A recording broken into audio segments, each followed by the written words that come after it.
your soul and the souls of the faithful departed through the mercy of God rest in peace. Intsapho nezihlobo zithendlelantle namhlanje kumajoni asibhozo kulawo ali-14 awele edabini kwimfazwe yase-DRC kwinyanga ephelileyo. Mangithi ngiphakamisa ikhanda le time ngisashintsha ingane nabukeni. Ngithi ngiphakamisa ikhanda nayi inyoka. Abahlali baseMgungundlovu bajengene nengxaki yokwanda kwenyoka kunye namacikilishi natya imfuyo unobangela woku bubushushu kunye neemvula ezinethileyo kutshanje.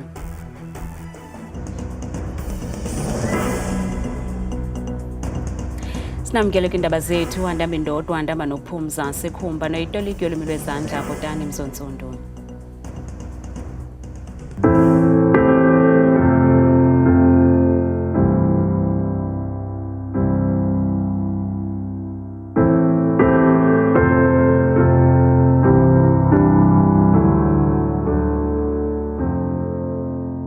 We will eternally remember these soldiers.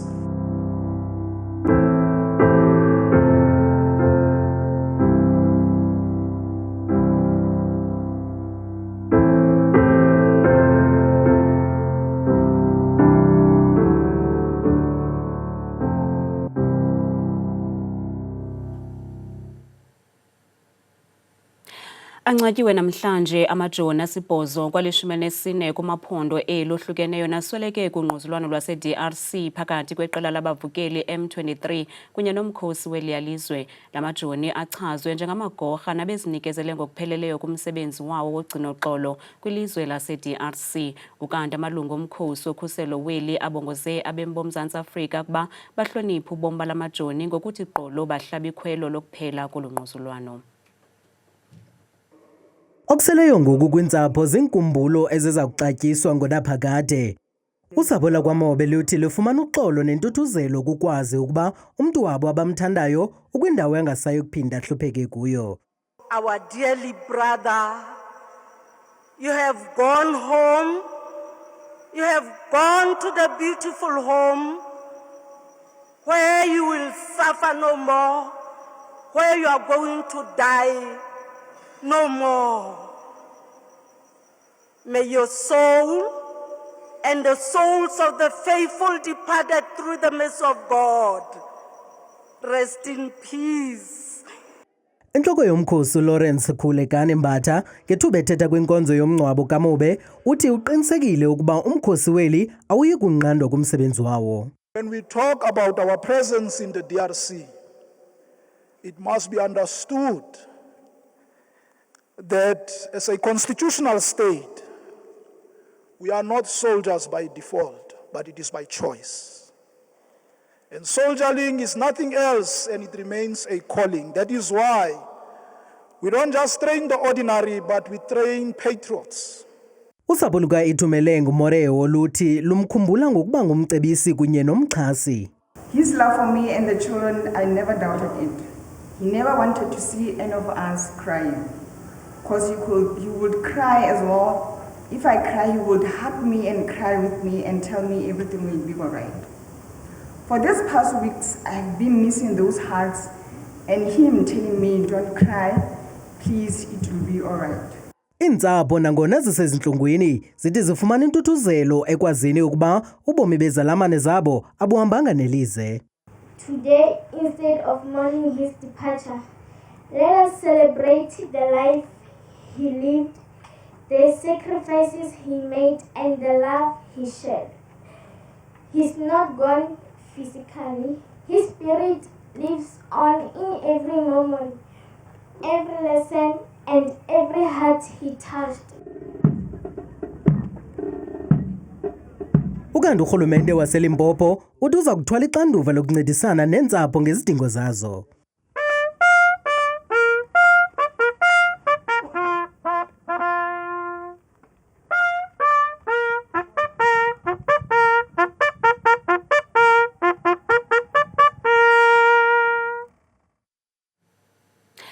Uchazwe njengendoda ebinesibindi uCorporal Tseke Molapo nebezinikezele kumsebenzi wobujoni usapho lwakhe lunxunguphele kukusweleka kwakhe njengoko ebetyalo kokugqibela kwilizwe langaphandle kwaye uye wathembisa ngokubuya ze achitha ixesha nosapho lwakhe. Umndeni, bangani, emalunga emphakathi kanye nalabo labasebende na Lance Corporal Tseke Molapo bamchaza njengendvodza lebeyingafani nalamanye emadvodza.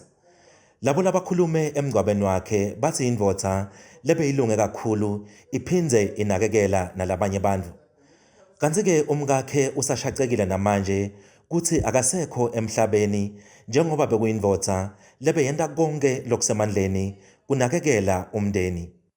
And the way that you have said before, I quote, that you will go anywhere and do anything just so your kids can go to school and have a better life than you did, close quote.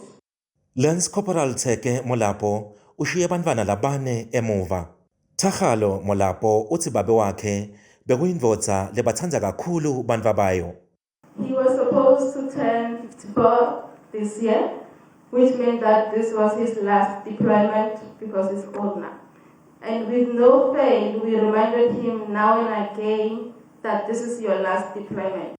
Emalunga embutho wetekuvikela labekahambele lenkonzo athi kuningi kakhulu lokufundwe kulendvodza leseyingekho emhlabeni. Though he may be gone, his courage and sacrifice will never be forgotten.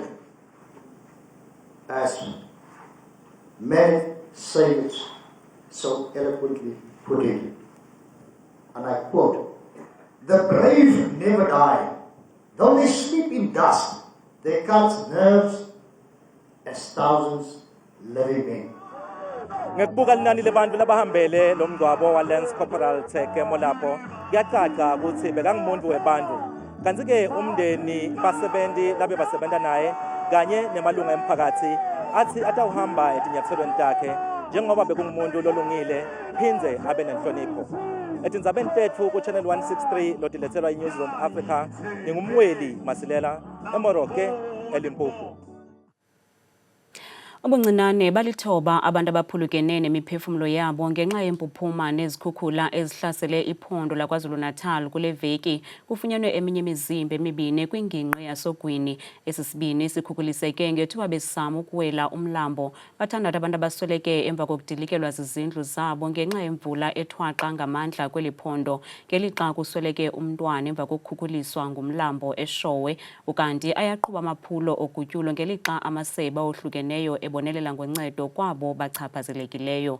Amakhaya, amashishini neziseko zophuhliso zonakalisiwe zezimvula kwaye kuqikelelwa ukuba kuza kudingeka i-3 billion ukulungisa lo monakalo.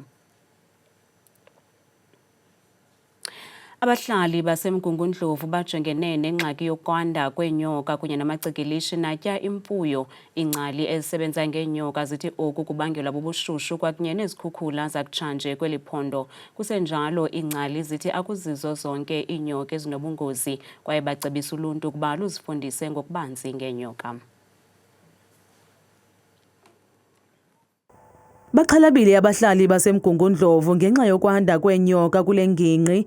Omnye wabahlali ubalisa ngemini athe wagagana nenyoka endlini. Mangithi ngiphakamisa ikhanda the time ngisashintsha ingane inabukeni. Ngithi ngiphakamisa ikhanda nayi inyoka. Ngithi hayibo nayi inyoka anginaki akhole ngoba nakusengisukuma. Ngisukume nakhona ngingazi ukuthi ngenze njani. Simemeze kanjalo kugcine lenkulu ibaleke ingena kusofa. Masingene kusofa le enye incane lokho ifuna ime ngasemnyango lomele siphume ngakhona. Uthe suka lapho ke siswama thatha isicathulo sengane le yami incane.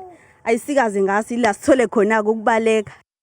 Abahlali bathi inyoka zixhaphakile kule ndawo ukanti abahlanguli benyoka bathi oku kwenziwa ngamaqondo obushushu aphezulu.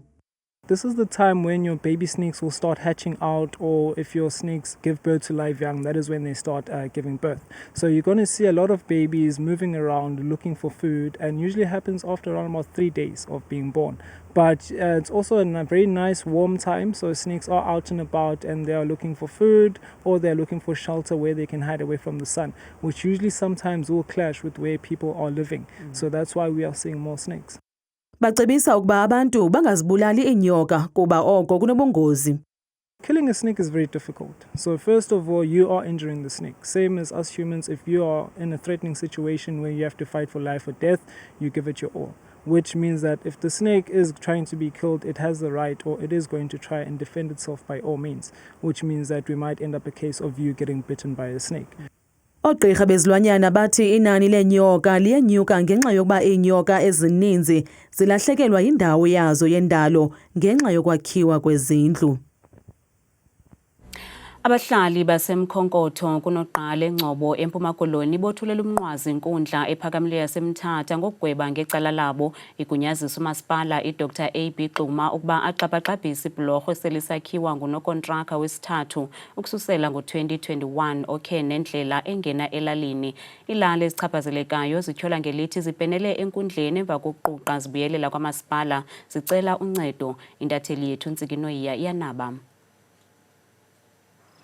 Phambi kokuba aba bahlali bacele ibhulorho xa kunethile abantwana bebengayi esikolweni nanjengoko singekho isikolo kunoqala kunzima nokufikelela kwinkonzo zikarhulumente nokuya edolophini. Sivuya kakhulu sizinkundla ngecala lethu.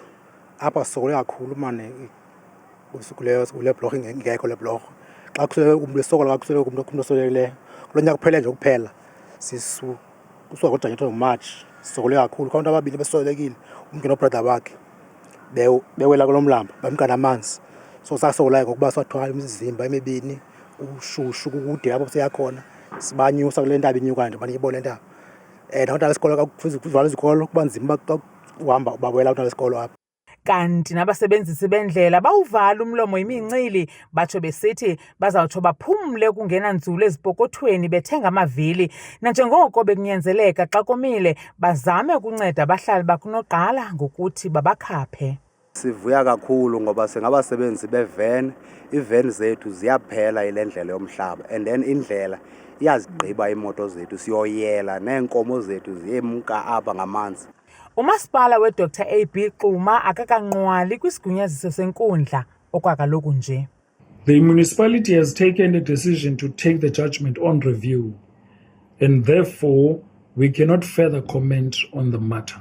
NgoKavyani Mnqayi le yikontraka yesithathu isenza le bhulorho okokoko kwango-2021. Abahlali basemkhonkotho kunoqala bathemba ukuba umasipala uzawuqinisekisa ukuba lo msebenzi uqosheliswa msinya yaye akuphinde kuqashwe unokontraka owesine kweli tyeli. Kwiindaba zethu kuChannel 163 oziphathelwa iNewsroom Africa, ndinguNtsiki Noyiya emkhonkotho eNgcobo. Iinkosi neekumkani zidlala indima ephambili kwiingingqi ezihlala kuzo kwaye zikwancedisa ekugcinweni kwamasiko nezithethe. Namhlanje Monti kusingathwe umsitho wokuwongwa kweenkosi neekumkani kanti ngoku siqhagamshelana ngqo nentatheli yethu uNtsiki Noyiya eseMonti. Ntsiki, kwenzeka ntoni ngoku kulo msitho? Lisa mandizibulisele kuwe nam ngokuhlwa nje sithetha nje bayangena ziyathontelana iinkosi neekumkani esuka mbombozone zephondo leMpuma Koloni. Kaloku lo mnyhadala Lisa wenzelwa into kokubana ungakhuthazwa nje iinkokheli zomthonyama into kokubana ziphuhlise indawo zazo kodwa zinikwa la mawonga khona ukuze ziqhubeleke zisenza umsebenzi omhle. Kodwa ke ukuqhubeleka nale ncoko yam qhagamshelana kunye nekumkani yamampondo asentshona, ukumkani Ndamase kumkani namhlanje ungomnye wabantu abachongiweyo abasenokuwongwa. Ingaba ikumkani okanye iinkokheli zomthonyama kweli lizwe laseMzantsi Afrika ziwenza ngokupheleleyo na umsebenzi wokuphucula indawo abaphuma kuzo nokuthi baqinisekise into kokubana akukho lwaphulomthetho? Ewe kunjalo. Amakhosi asebenza kakhulu oqala awuprotecta umhlaba wabantu. Okwesibini futhi ke basebenzela abantu without expecting any our rewards at the end. So into yokunceda abantu into yamakhosi esegazini. So amakhosi ke ndibona ukuba lento yama awards izokwenza uba asebenze more kunalento bewasoloko bayenza before.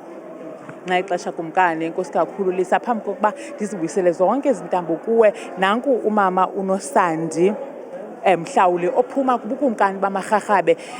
Mama uNkosi uNosandi, wena njengomuntu ongumama oyinkokheli yomthonyama, ucinga into kokubana urhulumente wethu, ingakumbi urhulumente waseMpuma Koloni, iinkokheli zomthonyama ingaba uzithathela ingqalelo na, uyazixhasa kangangoko na khona ukuze zikwazi ukwenza umsebenzi wazo ngempumelelo? Mandibulise ntsike ngibulise kubaphulaphuli bonke. Lo mbuzo awululanga kakhulu ngoba kaloku akho nto ke kuthiwe yanele, kwakusoloko kukho isikroko. Kodwa ke sibubukhosi thina njengoba sisebenza nezinye departments ngamasebe ngokomthetho lo walapha eMzantsi Afrika, siye kunyanzeleka into yokubana zimane sizicela ii-departments uba zimane zisiza kuthi kuba thina yayeka nento yoba kuthiwe kukho imali eziza ezinqileni.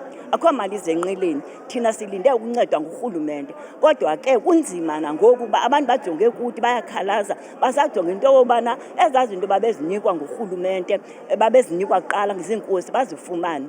Kukho imisebenzi ekufanele uba siyayenza thina ngokobukhosi, imisebenzi efana nento yokubana bekufanele abantu abayikude basebenzisa ezinqila zethu ukufumana information, mandithi izinto, ulwazi ngezinto ezithile. Bekufanele abantu bafumana yonke into, ooceba bane-ofisi zabo apha kuthi, abantu bangayi ezidolophini. Kodwa kunyanzeleka abantu bakhwele ngemali. Into ethi ke umsebenzi wethu thina asiwenzi ngokwaneleleyo kuba kaloku asinazo izinto zokusebenza. Sinqwena thina into yoba zibe khona izinto zokusebenza. Nento efana nento lwaphulomthetho olugqamileyo eMzantsi Afrika, nalo iinkosi bezipudula zithabatha inxaxheba. Kodwa ngoku ngenxa yemithetho ekhoyo eyiyekeyeke eminye enza into yokokuba ngoku abantu bazibone bebona abophula imithetho bengabona babalulekileyo phakathi koluntu, zenza amanqele ekusebenzeni kwethu. Kodwa ubukhosi bona bunomdla wokusebenza nabantu bajonge ebukhosini. Sibulela ke nala maqonga enza into yokokubana kubekho sibonakala uba sikhona singamakhosi. Enkosi. Nkosi kakhulu Mama Nosandi Mhlawuli Lisa. Ndingatsho ke ndithi khwelo lityala kurhulumente kuba uyatsho into yokokubana bona bayafuna ukusebenza kangangoko, kodwa ke into abashokoxeke ngayo liqhosha elingenantunja, yaye abantu abahlala kwiingingqi zabo bajonge kubo khona ukuze banike umkhombandlela. Kodwa ke babopheke iinyawo nezandla njengoba besitsho umama kuba abanayo imali abayifumana kurhulumente. Ngokunjalo nakwiikumkani zonke ke iikumkani zephondo leMpuma Koloni zilapha namhlanje, zithemba ukuba zawuhamba zibe ncumile, abanye babo bephumelele. Elinye lamabhaso ngumnyonyova wemoto wehlobo lwebhaki Lisa olapha ngaphandle. Okwangoku mandizibuyisele kwezi ntambo eRhawutini Lisa. Nantsi Mozulu noThabile Makhaphela.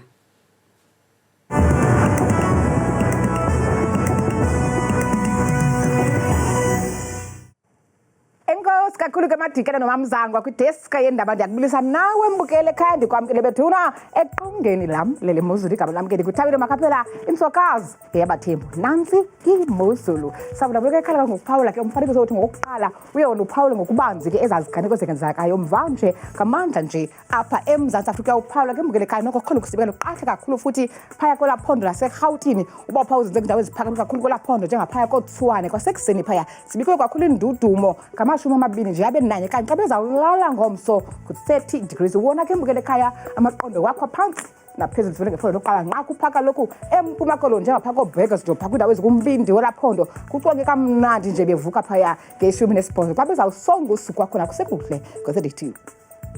Zayenje nje bethuna kaloku iMozulu phaya ephondo laseFree State ke elo phondo lithande ukuzinza apha kumbindi eMzantsi Afrika njengapha kaloku koBloemfontein kuhle kwasekuseni futhi kuzolile ngamashumi amabini nje abe nanye kuya kutshisa mpela ngemva kwedinala yangomso zebenje nje ke phaya ephondweni laseNtshona Koloni ngomso ngamanda phaya kwindawo eziselunxwemeni namazantsi welaphondo. Umzekelo phaya eKapa Lodumo kwasekuseni futhi qabaqaba ngamafu phaya ngelo shumi nje elikhatshwa sisithoba phaya ngemva kwemini ngomso. Kanti ke xa sinyuka njalo futhi ephondweni laseNorthern Cape ngomso indawo eziselunxwemeni futhi phaya eSpringbok kucwengile kuyatshisa ngo-30 degrees. Alexandra Bay ku-21.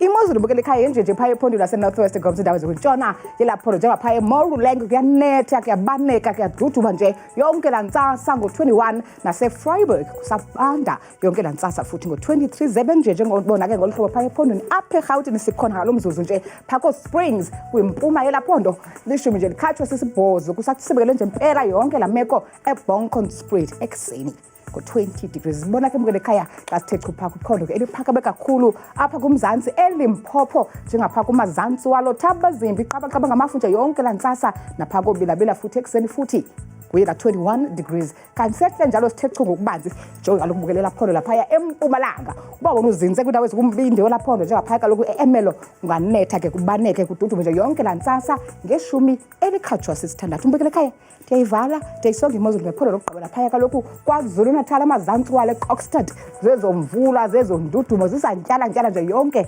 imeko yangomso naphaya koPietermaritzburg 21. Mna ndikuthanda kangaka xesha lemyowi.